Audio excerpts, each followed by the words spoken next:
Dennis Prager attacks Jasmine Crockett. She flips the script and shuts him down.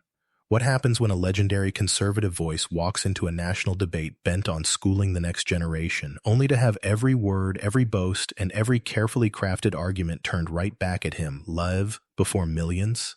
That's exactly the showdown that unfolds as Dennis Prager, longtime talk radio giant and founder of PragerU, takes his seat across from Congresswoman Jasmine Crockett in a CNN studio, certain he'll teach the young Texan a lesson in respect and experience. What neither he nor his team anticipate is a meticulously orchestrated reversal that leaves the teacher speechless and the supposed pupil in full command. The tension is unmistakable from the start. Prager, 76, a man whose voice has shaped talk radio for decades, enters with the confidence of someone who has never truly lost an argument in public. He's prepared with attack lines about the decline of discourse, the follies of youth, and those naive progressives who supposedly threaten American values. His aides have filled a folder with Crockett's speeches, social posts, and sound bites. Sure, that's all they need. What they forgot, when you spend your career criticizing, you leave a trail. And nobody follows a trail like a lawyer aiming to win in front of a jury the size of America's TV audience. Jasmine Crockett is no stranger to skepticism or to dismissive opponents waving reputational power like a shield. She spent years facing down prosecutors and judges who believed bravado would trump substance. Now, in Congress, her rise is defined by sharpened research, courtroom discipline, and a refusal to be rattled. For tonight's debate, her team hasn't just collected clapbacks. They've assembled a legal brief of Prager's own words, timelines of his evolving stances, and receipts that go deeper than polity. CS. They strike at the heart of his credibility. The stakes are far bigger than a single TV segment. For weeks, Prager has gone on the offensive, using his platform to deride Crockett and what he calls the AOC generation, mocking their passion as reckless, their activism shallow. Millions tune in to hear his measured, professor-like critiques. His supporters expect another lesson. His critics are braced for more condescension. Prager sees this as a chance to cement his standing as the old-school sage, a man who can, with a single quip, reduce a young politician to a teachable moment. But the real story tonight isn't about youth versus age. It's not about left versus right. It's about what happens when you're forced, for maybe the first time, to answer for your own contradictions, with the world watching, and no escape to commercial break. As the debate kicks off, Prager dives in with the classics, accusations about Crockett's emotional outbursts, her lack of substance, her Twitter fans. He lectures about tradition, wisdom, and how things used to be. But beneath the surface, Crockett is collecting evidence and waiting, letting arrogance build, letting the audience see exactly who is in love with the sound of his own authority. And when the moment comes, Crockett doesn't just parry. She executes a prepared surgical strike, deploying Prager's own words on character and consistency, complete with damning video receipts and quotes straight from his books and broadcasts. For viewers, there's a sudden electric shift. The supposed lecture transforms into a case study in how much damage old tape and a sharp legal mind can do. By the time Crockett delivers her closing line, reminding Prager and America that in the modern world, you can't hide from your own contradictions, memes are forming and social feeds are erupting. Because this is more than a debate. This is the viral pivot point where a voice of the past confronts the new rule of accountability in an age where every phrase is searchable, every boast fact-checkable. Being loud and being right are two very different things. Dennis Prager didn't become a conservative media titan by yelling louder than his rivals. His strength has always been that quiet, professorial confidence that made millions believe he's the de facto grown-up in America's endless culture war. With slicked-back hair and a calm, measured tone, Prager has spent over 3 decades building an empire around the idea that wisdom is earned, not inherited, and that young progressives, especially those who make headlines, are in desperate need of schooling. His PragerU videos rake in billions of views, offering 5-minute lessons on everything from capitalism to character. Through decades on the radio and constant appearances on cable news, he's projected the image of an intellectual grandfather, never angry, never crass, and always ready to explain, with a sigh, where American culture supposedly went off the rails. What sets Prager apart from his more bombastic right-wing peers is that he couches even his sharpest broadsides in the language of reason. He rarely resorts to personal attacks or hostile rhetoric. Instead, he lectures, meticulously. His go-to move: frame himself as the voice of ancient, immutable truth while painting his opponents, not just Jasmine Crockett, but anyone under 40, with one brush. They're emotional, they're uninformed. They want to tear down traditions they've never bothered to understand. He spent years warning listeners about the dangers of the AOC generation, couching it all in a morality play where he always occupies the central, unflappable role. Prager's playbook for debates is as old as his career. Step 1. Establish himself as the rational adult in the room, a supposed contrast to the hot-headed youth sitting across the table. Step 2. Pick out talking points custom-built to sting. A voting record here, a viral social media post there, each one stripped from its context, designed to make the opponent look unserious or extreme. Step 3. Let the tone do the work. He never has to shout. He lets silences, raised brows, and those gentle condescensions, young lady, imply that disagreement isn't about substance, but about the other person's lack of maturity. But there's a critical flaw buried in Prager's brand that becomes a fatal blind spot. His unwavering confidence in his own narrative means he often neglects his own paper trail. 30 years of broadcasts, podcasts, guest essays, and YouTube sermons have created a massive and meticulously searchable archive. On the issues that matter most to his credibility, he's shifted positions as the political wind changed. On Trump, from harsh disparagement to boosterism, and occasionally back again. On cancel culture, on climate change, on social issues. Yet the myth of consistency is what Prager depends on.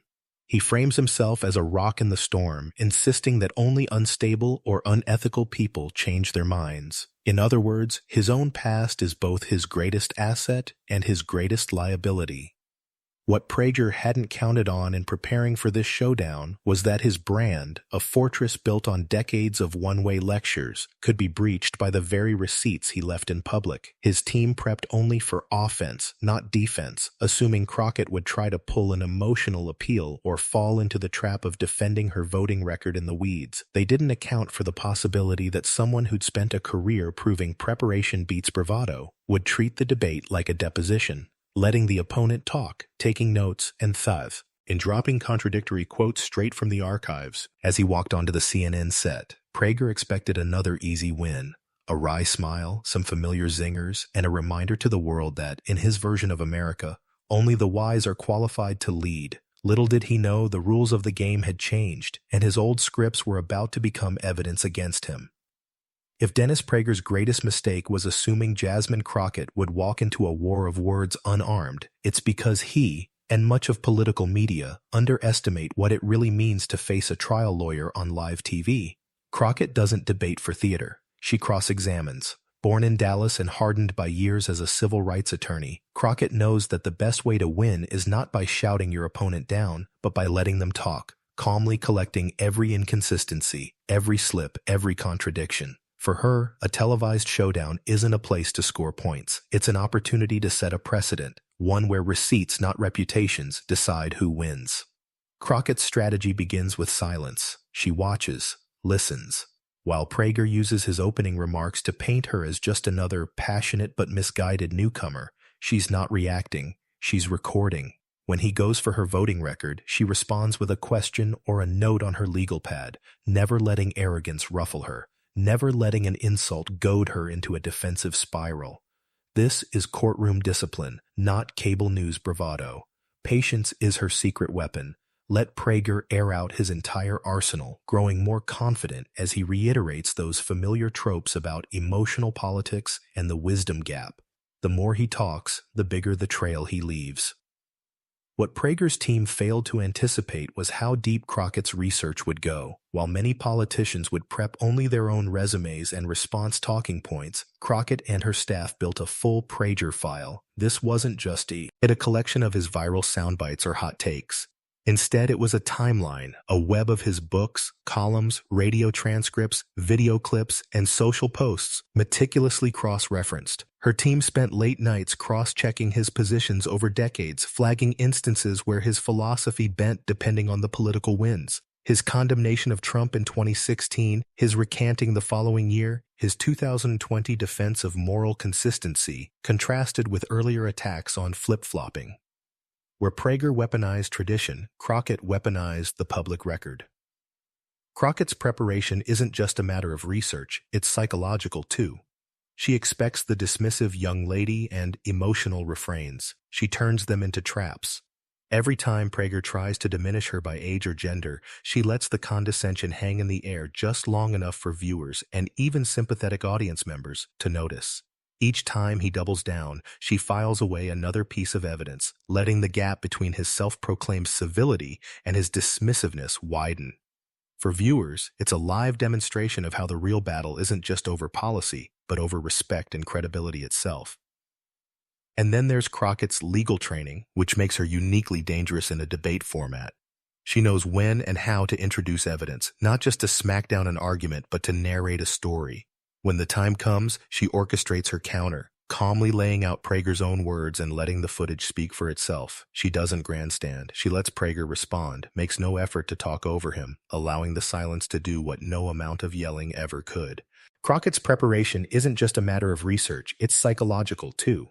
She expects the dismissive young lady and emotional refrains. She turns them into traps. Every time Prager tries to diminish her by age or gender, she lets the condescension hang in the air just long enough for viewers, and even sympathetic audience members, to notice. Each time he doubles down, she files away another piece of evidence, letting the gap between his self-proclaimed civility and his dismissiveness widen. For viewers, it's a live demonstration of how the real battle isn't just over policy, but over respect and credibility itself. And then there's Crockett's legal training, which makes her uniquely dangerous in a debate format. She knows when and how to introduce evidence, not just to smack down an argument, but to narrate a story. When the time comes, she orchestrates her counter, calmly laying out Prager's own words and letting the footage speak for itself. She doesn't grandstand. She lets Prager respond, makes no effort to talk over him, allowing the silence to do what no amount of yelling ever could. For Crockett, this isn't just about defending herself or her generation. It's about flipping the script on who gets to define wisdom and leadership. She's not just battling Prager. She's making the case to a national jury that the era of unaccountable elders is ending, replaced by a politics where receipts, not resumes, rule. By the end of her opening salvo, it's clear to anyone watching, Prager expected to win a lesson in respect. Instead, he's become a case study in the risks of underestimating a woman who prepares to win as meticulously as any lawyer headed into closing arguments. From the outset, the dynamic in the CNN debate studio felt like textbook generational warfare. But as the cameras panned, it quickly became something more precarious. Dennis Prager, confided eyes, and after decades of radio dominance, slipped into his comfort zone, speaking slowly, projecting calm, sprinkling his sentences with phrases like "young lady" and "your generation just doesn't understand." In Prager's world, these cues aren't insults. They're the markers of authority. He believed a calm lecture, polished sound bites, and gentle condescension would fluster Jasmine Crockett on national TV. But Crockett is no stranger to this game. And what Prager didn't realize was that for every intended diminishment, she'd already written out a counter not of anger, but of incalculable poise. Prager launches with his first volley. With all due respect, Congresswoman, experience is something earned over decades, not with hashtags and TikTok videos. The studio audience chuckles. He leans in, addressing her not just as a political opponent, but as a stand-in for every young, emotional progressive he's skewered on air. Anderson Cooper tries to mediate, but Prager doubles down. People your age are more passionate than precise. You want to fix everything overnight, but haven't considered the consequences. He pauses for effect, radiating confidence. Crockett, unfazed, simply meets his gaze. Mr. Prager, I appreciate the lesson, but if experience means repeating the same tired talking points and closing your ears to new ideas, perhaps it's time for a new kind of leadership. Her delivery is precise, never defensive. She lets "young lady" and "your generation" hang in the air for the audience, turning the patronization into its own rebuttal. Prager, sensing his advantage slipping, shifts tactics. He pivots to her voting record, describing her as a radical and warning about the dangers of socialist policies. The aim is clear: box her into a defensive posture, rattle her with labels. But Crockett doesn't bite. "Mr. Prager," she says evenly, "have you actually studied my record, or do you just rely on talking points from your show?" Prager, surprised, insists he's done his research. A young lady line slips out. Instantaneously, Crockett seizes the moment. "Would you call a 43-year-old congressman young man on this stage, or does that brand of respect only go one way?" The audience reacts audibly. In that second, the tables turn. Prager's tone, a weapon for so long, suddenly feels out of touch, even faintly archaic. He tries to redirect, bringing up the importance of tradition and how today's radicals don't appreciate what came before. But Crockett counters with examples from history, when tradition kept women from voting, or people of color from public life. "If tradition means never questioning what's wrong, then I guess my generation will just have to break a few traditions." The crowd leans in, sensing the shift. Even Anderson Cooper appears to notice. What started as an asymmetric debate has morphed into a chess match where every outdated putdown becomes Crockett's next piece to capture. Suddenly, rational discourse is exposed as a cover for dismissiveness. Prager raises his voice, calling Crockett's generation overly emotional, but she remains steady, calmly responding. "There's a difference between emotion and precision. I understand why you might not recognize it." Every time Prager presses, his own credibility erodes. The audience senses this isn't just a generational spar. It's a public reckoning, old-school confidence running headlong into new-school preparation. By the segment's end, Prager, still seasoned, still trying to regain footing, finds himself boxed in. Crockett, by refusing to react to the jabs, leverages them as proof. This isn't civility, it's a tactic. And as she readies the next phase, an evidence drop of Prager's own con. Traditions. Everyone in the studio knows the dynamic has fully shifted, and the old rules no longer apply. With the audience primed and Dennis Prager thinking he's weathered every wave, Jasmine Crockett quietly flips the entire narrative, turning the spotlight from her record to his. This is the moment when the debate stops being about theory or ideology and becomes a live fact-finding session with Prager's own legacy on trial. Crockett, legal pad in hand, shifts the conversation not with a grandstanding move, but with the practiced confidence of someone who knows exactly what she's about to reveal. She begins, gently enough, by echoing Prager's own repeated warnings about moral consistency. "Mr. Prager," she says, voice clear and measured, "you've often told your audience, and tonight this one, that the mark of a true leader is holding fast to one's principles. Wouldn't you agree that the real test of character is what you do and say when the spotlight isn't on you?" Prager, perhaps sensing a trap, nods with cautious approval. "Absolutely. Consistency is the bedrock of integrity," he replies, eager to affirm his favorite talking point. That's when Crockett raises her tablet, already cued at a clipped segment from Prager's own radio show in 2016. There, in high definition, Prager can be seen unequivocally condemning Donald Trump. He is a disgrace, everything conservatives warned about. The studio is silent, every eye locked on the screen. Crockett continues, and yet, just a few months later, she taps again and a second video plays, this one Prager on his own PragerU channel. "President Trump is the last, best hope for American conservatism. His critics are tearing down our nation." The contrast is not subtle. In two clips, Prager's signature insistence on unwavering values crumbles. He tries to interject, "Context matters," but Crockett holds her ground. "Of course it does. That's why, when challenged in 2018, you said on record, 'I never called Trump a disgrace. That's fake news.' Would you like to clarify that statement for us now?" Prager's composure cracks. His response is tangled. "People grow, people change," he stammers, but Crockett is relentless. Out comes a folder of receipts, a timeline of climate change policy reversals, videos of Prager warning against government overreach, then applauding it under select administrations. Each one punctuates the growing rift between who Prager claims to be and what the record actually proves. The evidence avalanche isn't just about catching Prager in a contradiction, it's about demonstrating the long public paper trail left behind by anyone who spent decades in the public eye without expecting anyone to check it. Crockett doesn't get emotional. She doesn't gloat. She simply says, "Your books, your videos, your words, they do not match. You ask Americans to judge politicians by the totality of their character over a lifetime, not by isolated sound bites. By your own standard, how should we judge your record here tonight?" It's not just the audience that senses the shift. Anderson Cooper, who had tried to keep things even, stays silent, letting the moment weigh down the room. Twitter explodes as viewers instantly recognize what's happening. This is no longer a polite difference of opinion. This is a courtroom-style cross, televised with evidence that doesn't blink.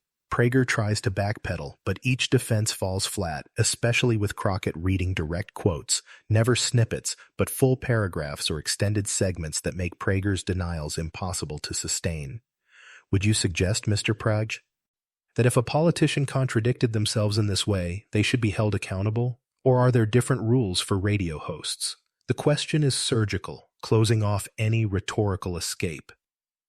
By the end of this segment, Crockett has achieved more than a rebuttal. She's reversed the power dynamic entirely. The man who arrived to teach a lesson is now sweating to explain his syllabus. And as the segment closes, it's clear to everyone in the studio and at home, in the era of receipts, preparation is the new power, and the old rules of reputation alone are dead. Nothing shatters a public figure's carefully maintained persona quite like confronting their legacy on air, with no exit but straight through the wreckage. That's where Dennis Prager finds himself now. The very authority that buoyed him for decades, the reassuring cadence, the wise elder mask, starts to fissure right in front of millions. It's not a slow unraveling, but a swift, silent collapse, catalyzed by evidence too sharp and contextual to brush aside as a misunderstanding. Crockett, still steady and precise, makes the closing argument not with venom, but with methodical finality. And as the studio slides from the artificial comfort of talking points to the uneasy truth of exposure, the audience catches its collective breath. After the evidence avalanche, the videos, the quotes, the public denials, Prager's silence says more than any protest could. He sits, mouth parted, eyes darting for a lifeline. For a moment, America watches the collapse of a brand, not in a single gotcha, but in a sequence of revelations, a highlight reel of contradictions that no monologue can erase. The professor has been out-researched. The radio legend has been out-prepared. Even Anderson Cooper, so adept at softening the tension in heated panels, offers only a polite, open-ended invitation. Mr. Prager, would you like to clarify any of this for viewers tonight? It feels less like an opportunity and more like a formality before the curtain falls. Prager tries, he truly tries, to summon the old composure. He references the importance of growth, of learning from past mistakes, but the words ring hollow when matched against his own lectures on unwavering principle. Each attempted defense is dismantled with more documentation. But here, in your book from 2019, you said, or, on your program last year, you insisted. The cross-examination is so thorough that the audience, once intrigued to see generational drama, is now witnessing something closer to a judicial reckoning. Crockett's closing thrust isn't personal, it's procedural. You've asked Americans to trust you as the voice of moral stability, Mr. Prager. But tonight, by your own metric, consistency, honesty, and leadership, how do you want this audience to remember you? The word hypocrisy never leaves Crockett's mouth. She doesn't need to say it. By simply forcing Prager to face his contradictory record, she prompts the viewers to fill in the blanks themselves. Opinion in the room shifts palpably. Even previously sympathetic faces look away as Prager fumbles, the old aura gone. On social platforms, screenshots of his stunned expressions, side by side with his own quotes, trend under hashtags like #ReceiptReality and #PragerUnmasked. A meme circulates, when your own syllabus becomes the exam. The humiliation isn't cruel. It's precise, calculated, and rooted in a higher standard than partisan one-upmanship. Crockett delivers a simple, devastating coda. In court, when a witness contradicts themselves, the jury is told to weigh everything else they say accordingly. Tonight, America is the jury. The implication is unmistakable. Credibility once lost is rarely regained, and no amount of branding or rhetorical projection can undo the receipts.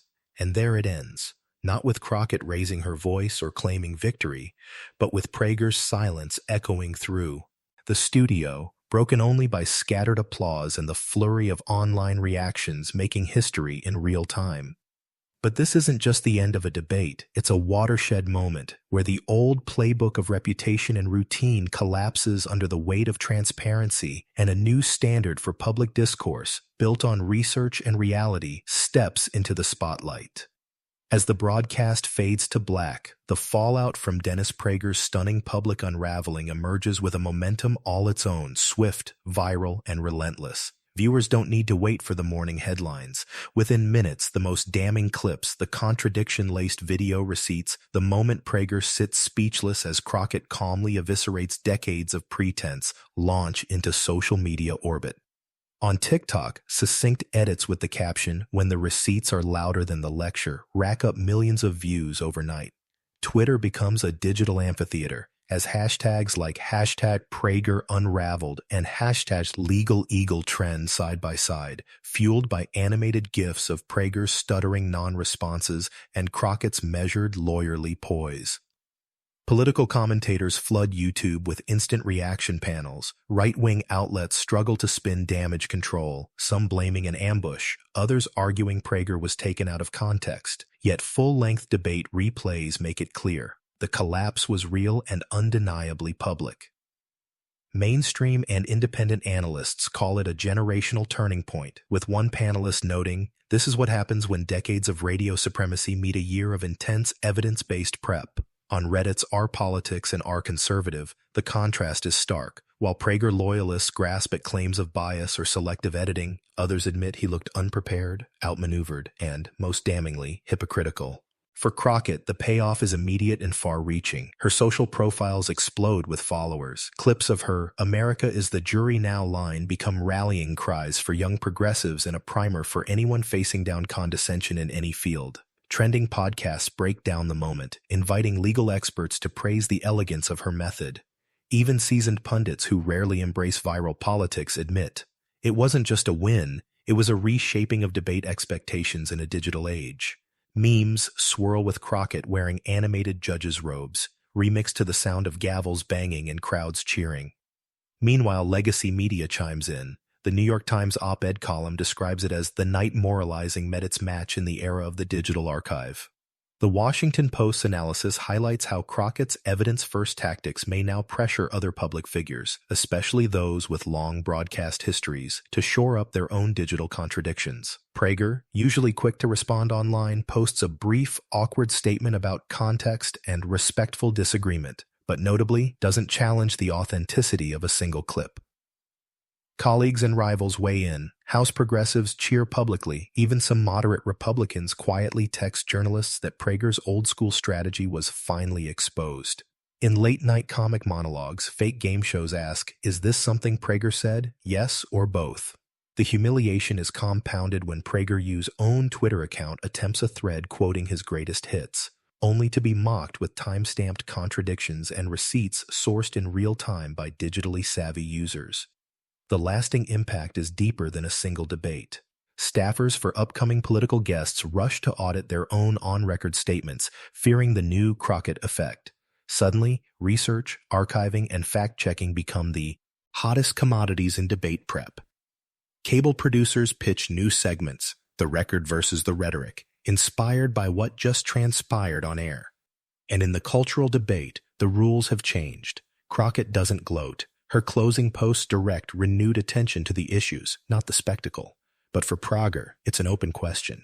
Will silence and selective memory ever displace a tidal wave of searchable receipts?